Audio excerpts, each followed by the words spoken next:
A wealthy restaurant owner humiliates a black couple, dismissing them as unworthy of his fine dining establishment. Little does he know, they're not only influential but about to become the new owners. What happens next turns his life upside down in ways he never expected. The evening shimmered with elegance as Adrian and Nia Lewis stepped into the grand dining room of Le Jardin Exquis, one of the most renowned French restaurants in the city. The couple had chosen the restaurant to celebrate their 10th wedding anniversary, a milestone they were excited to commemorate in style. Dressed impeccably, Adrian in a tailored suit and Nia in a flowing, midnight blue gown, they fit perfectly into the luxurious atmosphere. Yet there was an unmistakable pride in their eyes, the pride of two people who had built a life together from the ground up. Their hostess led them inside, and as they admired the room's intricate chandeliers and lavish decor, they felt a sense of anticipation for what would surely be an unforgettable evening. But as they approached their table, they noticed a figure behind the maitre d' desk, watching them intently. It was Oliver Shaw, the restaurant's owner.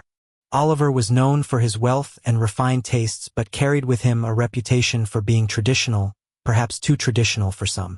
His stare lingered on Adrian and Nia, his expression clouded with a mixture of suspicion and disdain. To Oliver, they didn't seem like the usual clientele he had cultivated over the years. "Can I help you?" Oliver said, stepping forward, his voice polite but edged with a certain dismissiveness. Nia offered a warm smile, unaware of his disapproval. "Yes, we have a reservation under Lewis. It's our anniversary tonight." Oliver's eyes narrowed slightly, his lips pressing into a thin line. "Of course, right this way." He gestured for the hostess to step aside, taking over their seating arrangements himself. But instead of guiding them to one of the premium tables, Oliver led them toward a cramped spot near the kitchen entrance. It was far from the grand ambience they had hoped for, and the constant clang of kitchen dishes shattered the sense of tranquility that other diners were enjoying. Adrian's eyebrows knit together in surprise. "Excuse me, I thought we had a reservation for one of the main dining areas?" Oliver feigned a look of apology. "I'm afraid this is the only table available tonight," he said, an insincere smile gracing his lips. "It's a busy evening." The explanation didn't sit well with Adrian, but Nia placed a gentle hand on his arm, her gaze saying let it go. Reluctantly, Adrian nodded, choosing to make the best of the situation. They settled into their seats, trying to brush off the sting of the encounter. But as time ticked by, the experience soured further. Waitstaff passed by their table repeatedly, yet no one came to take their order. Diners at other tables were served promptly, their laughter and conversations punctuating the air as Adrian and Nia waited. They exchanged uncertain glances, each wondering if they were imagining the treatment they were receiving. Finally, after nearly half an hour, Adrian managed to catch the attention of a passing waiter. "Excuse me, we'd like to place our order." The waiter gave him a brief, dismissive nod. "Of course, I'll be back shortly." But it was another 15 minutes before anyone returned, and even then, the server took their order with an air of indifference, barely making eye contact. Adrian felt his patience wearing thin, and he glanced over at Oliver, who stood by the bar, his eyes fixed on them with a smug, almost satisfied expression. "Can you believe this?" Adrian muttered, anger simmering beneath his calm exterior. "It's like they're deliberately ignoring us." Nia forced a reassuring smile, though her own disappointment was clear. "Let's not let it ruin our evening," she whispered. "We came here to celebrate. Let's try to enjoy it." But just when they thought things couldn't get worse, their entrees arrived. The dishes were lukewarm, hastily plated, and nothing like the exquisite presentation they'd seen on other tables. Adrian took a deep breath, feeling the frustration boil over. Before he could voice his complaints, however, Oliver approached their table, his eyes glinting with thinly veiled condescension. "I trust everything is to your satisfaction?" he asked, his tone overly polite, as if he were challenging them to voice their displeasure. Adrian met his gaze, his voice firm. "Actually, no, it's not. We've been kept waiting, our food is cold, and we're seated by the kitchen despite having made a reservation." Oliver's smile barely faltered. I assure you, Mr. Lewis, we've done our best to accommodate you tonight. Perhaps our atmosphere isn't to everyone's taste. The insinuation hung in the air, unmistakable. Adrian's jaw clenched, but Nia touched his hand again, a silent plea for him not to give in to Oliver's baiting. Thank you, Nia said coolly, turning back to her meal. Oliver lingered for a moment longer, his satisfaction evident, before he turned and walked away. They finished their meal in silence, both wounded by the evening's unfolding. What was meant to be a joyful celebration had become a painful reminder of the prejudice that still lingered in places they'd thought were above it. As they left the restaurant, Oliver watched them go, a smirk tugging at the corner of his mouth. But he didn't know that Adrian and Nia weren't just any couple. In their years together, they had built a small empire in the hospitality industry, owning several successful restaurants. Le Jardin Exquis was, in fact, the only restaurant left on their radar, the one they hadn't been able to buy. Until now. That night, as they sat together at home, a quiet resolve grew between them. They would not let this experience go unanswered. Nia, always the strategist, suggested the plan that would soon change everything. Maybe it's time we show Le Jardin Exquis what true hospitality looks like. Adrian's eyes met hers, and a slow, determined smile spread across his face. Their anniversary had ended on a bitter note, but they knew how to turn that bitterness into something powerful, something that would turn Oliver's smug superiority on its head. Their decision was made. Oliver Shaw had underestimated them, and now he would pay the price. The morning after their anniversary, Adrian and Nia were still deeply affected by the experience at Le Jardin Exquis. Though they were used to facing obstacles, last night had felt different. The blatant prejudice they had encountered wasn't just insulting. It was a painful reminder of the challenges that came with being successful Black entrepreneurs in an industry that often judged them based on appearances. As they sat over coffee in their kitchen, the plan they had discussed the night before lingered between them, unspoken but certain. Adrian broke the silence. Nia, are you serious about moving forward with this? Nia's eyes flashed with determination. Absolutely. We have the resources, the connections, and now the reason. She leaned forward, her tone unwavering. No one should ever experience what we did, especially in a place that prides itself on excellence. Let's make this happen. With a shared nod, they contacted their lawyer, Vanessa, a sharp and discreet professional who had helped them acquire other restaurants in the past. Within hours, Vanessa had prepared an offer to purchase Le Jardin Exquis, with an intentionally generous price tag, one that she knew Oliver Shaw would find irresistible. A few days later, the formal offer arrived on Oliver's desk. He was taken aback. His restaurant, despite its upscale reputation, had been struggling recently, unable to keep up with the changing dining landscape. To him, this offer seemed like a golden opportunity to exit gracefully with a substantial payout. Yet he remained unaware of the buyer's identities, as the offer had come through a private equity firm used by Adrian and Nia to maintain anonymity. Oliver glanced over the proposal, his mouth curling into a satisfied smile. Finally, he muttered to himself, this would be the payoff he needed, a way to move on without the burden of managing day-to-day operations. Without hesitation, he arranged a meeting with Vanessa. The following week, Vanessa sat across from Oliver in a luxurious conference room. She laid out the conditions of the sale in precise, formal language, emphasizing the stipulation that he would have to step away from the restaurant entirely. Once he signed, he would have no involvement or claim over Le Jardin Exquis, nor could he open a competing establishment in the same area.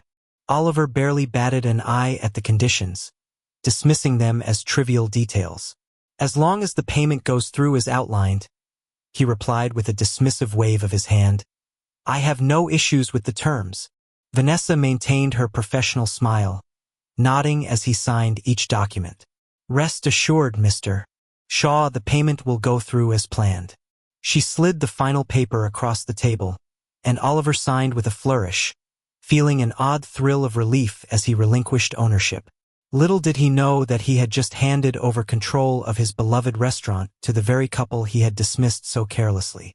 As he left the conference room, Vanessa allowed herself a small, satisfied smile. She knew that Adrian and Nia had just taken the first step in transforming Le Jardin Exquis into something far more meaningful. A week later, Oliver received an official notice confirming the transfer of ownership. His excitement turned to shock when he read the names on the paperwork. Adrian and Nia Lewis, the couple he had humiliated, disregarded, and pushed out of his restaurant, had now become his successors. His mind raced, piecing together what had happened. They were the ones behind the offer, he thought, his hands shaking slightly as he held the document. He replayed their evening in his mind, realizing with dread how badly he had misjudged them. But the terms of the sale were airtight. He couldn't challenge them or undo what had been signed. The restaurant was theirs now, and his exit was final. For Adrian and Nia, however, the purchase was just the beginning. They immediately set out to transform Le Jardin Exquis into a place that would be known not just for its fine dining, but for its welcoming atmosphere, where guests of all backgrounds would feel valued. As they took over management, they made changes slowly but surely. The rigid, cold staff policies were replaced with ones that emphasized warmth and inclusivity. They redecorated, introducing elements that made the space feel inviting rather than intimidating. Even the menu was revitalized, featuring new dishes inspired by the diverse culinary traditions that Adrian and Nia had encountered on their travels. In a few short months, Le Jardin Exquis was reborn, shedding its old, exclusive image for one that embraced diversity and respect. The restaurant began drawing in new clientele, word spread of its welcoming environment, and the media quickly picked up on the transformation. Headlines celebrated the new Le Jardin Exquis under the leadership of the Lewises, emphasizing the restaurant's shift in values and approach. Meanwhile, Oliver found himself increasingly isolated. His former associates, who had once admired his restaurant, had moved on, now captivated by the success story unfolding at Le Jardin Exquis. It was becoming a community gem, celebrated for both its exquisite food and its inclusive ethos. One evening, as Oliver passed by his former establishment, he saw the bustling scene inside. Families, couples, friends of all backgrounds gathered, laughing and enjoying the vibrant atmosphere. The restaurant was more popular than ever, its tables filled with a diverse crowd that seemed to embody everything he had failed to understand. For the first time, he felt the full weight of his actions. The restaurant he had once prided himself on had not only thrived without him, it had improved because he was no longer part of it. In the weeks that followed, the story of Le Jardin Exquis's transformation continued to spread, with Adrian and Nia receiving praise not only as successful entrepreneurs, but as symbols of resilience and dignity. They had turned an experience of prejudice into an opportunity to redefine what hospitality could and should be. Oliver's world had crumbled quietly. His former influence and pride were gone, replaced by regret and isolation. He was left to confront the bitter truth. His prejudice had cost him not just his business, but his place in the community. For Adrian and Nia, however, the story had only begun. They had reclaimed their dignity and, in doing so, created a lasting legacy of respect, empathy, and inclusion that would define Le Jardin Exquis for years to come. Adrian and Nia Lewis had stepped into their new roles as owners of Le Jardin Exquis with a clear vision. They wanted the restaurant to be more than a fine dining experience. They wanted it to be a place that felt like home for everyone, a space where every guest, regardless of background, would feel valued and welcomed. Their first priority was transforming the staff culture. They held meetings with each team member, encouraging open dialogue and sharing their own vision for the restaurant's future. Some employees, inspired by Adrian and Nia's passion, fully embraced the new direction. A few who were more aligned with the old values chose to leave, unwilling to adapt to a more inclusive atmosphere. Adrian took special interest in training the remaining staff. "Our customers are our guests," he would say, emphasizing empathy and warmth. "We're here to give them a night to remember, not just a meal." Nia, meanwhile, worked on reshaping the restaurant's ambience, replacing the cold, stark decor with warmer, inviting touches, elegant but approachable. She redesigned the seating to create a sense of intimacy, ensuring every table had the best experience possible, away from the noise of the kitchen. Word of the changes spread quickly. The restaurant's loyal customers, drawn to the new atmosphere, began inviting their friends and family. Soon, Le Jardin Exquis was buzzing with an energy it had never had before. People from all backgrounds filled the tables, and the atmosphere was no longer one of exclusivity, but of community and joy. With the restaurant now thriving, Adrian and Nia decided to give back to the community. They started hosting events, like neighborhood nights, where they invited local musicians, artists, and creators to share their talents. They also introduced a community dinner program, offering meals at a discounted rate for families and community members who otherwise couldn't afford such a fine dining experience. Their efforts didn't go unnoticed. Local journalists picked up on the story, eager to showcase the transformation of Le Jardin Exquis under the Lewis's leadership. Articles and reviews poured in, describing the restaurant as a place that celebrates diversity, love, and fine food. Bloggers and food critics praised not only the new menu but the welcoming environment that set the restaurant apart from other fine dining establishments in the area.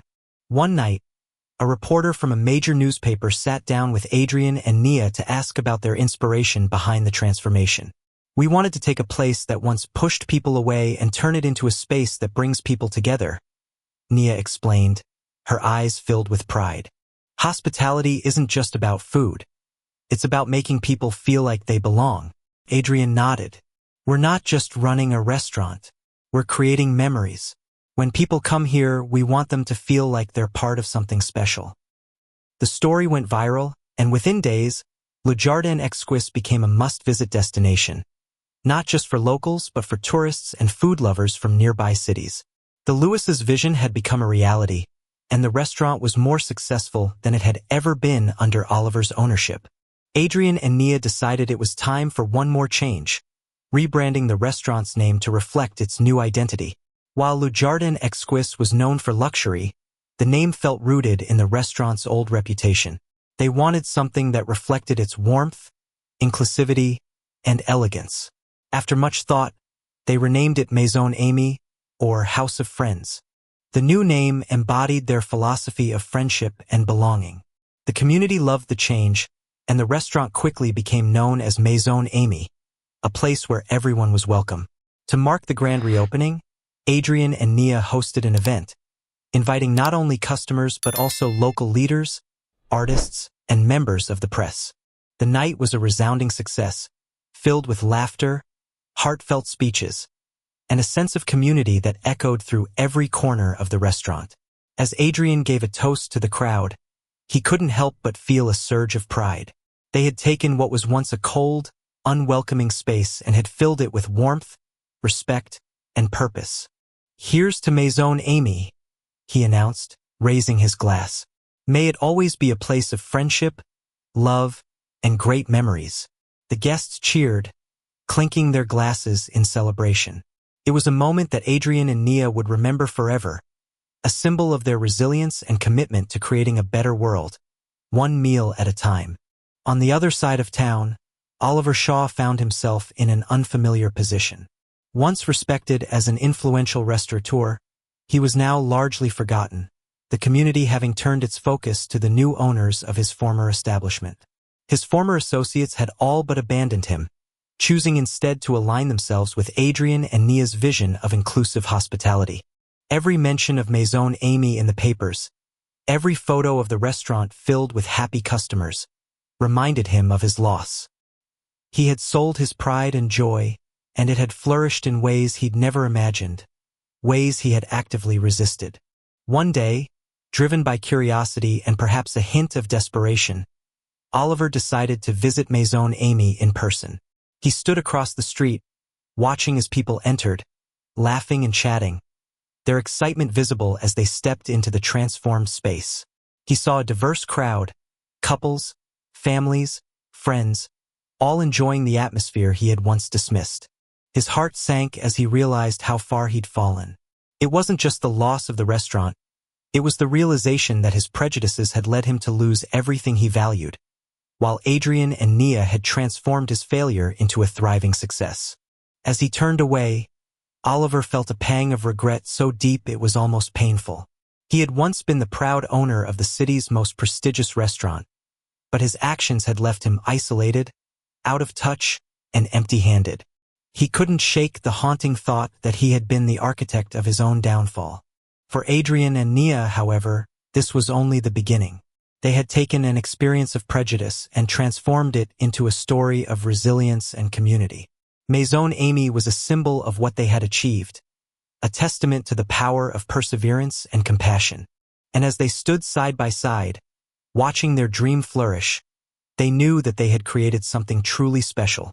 Maison Amy continued to flourish, becoming more than just a restaurant. It became a cultural landmark, a place where people from all backgrounds could gather to enjoy exceptional food and meaningful connection. Adrian and Nia were thrilled to see their vision come to life, and the community's enthusiasm for their restaurant only grew with each passing day. They had transformed the restaurant into a beacon of inclusivity and elegance. But for them, the journey didn't end with success. They wanted Maison Amy to stand for something even greater. Inspired by their own experience and the stories of others who had been marginalized, Adrian and Nia began using their platform to promote inclusivity in the restaurant industry as a whole. Driven by this mission, Adrian and Nia launched the Maison Amy Foundation, a nonprofit dedicated to training young people from underserved communities in the culinary arts.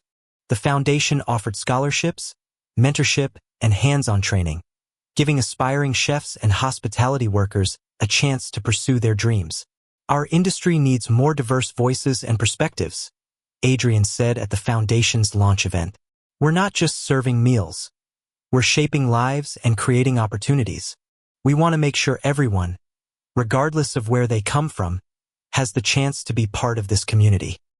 The foundation's impact was immediate. Young people who once saw fine dining as an unattainable career path now found themselves learning from experienced chefs, some of whom were recruited directly from Maison Amy.